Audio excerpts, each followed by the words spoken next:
Welcome back to Sauji spoken English. నాకు దేవుడి మీద విశ్వాసం ఉంది. I have faith in God. I have faith in God. ఈ బస్సు ఎక్కడికి వెళ్తుంది? Where does this bus go?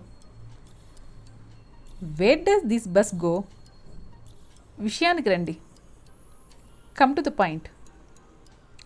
Come to the point. మీరు కాస్త ఎక్కువసేపు ఉండాల్సి వస్తుంది. You will have stay a bit longer. You will have to stay a bit longer. నేను ready అయ్యే వరకు బయట వేచి ఉండు. దీని ఆన్సర్ కనుక మీకు తెలిసినట్లయితే ప్లీజ్ కామెంట్ చేయండి. ఇలాంటి మరిన్ని వీడియోస్ కోసం సబ్స్క్రైబ్ చేసి సపోర్ట్ చేయండి. లైక్ చేసి షేర్ చేయండి.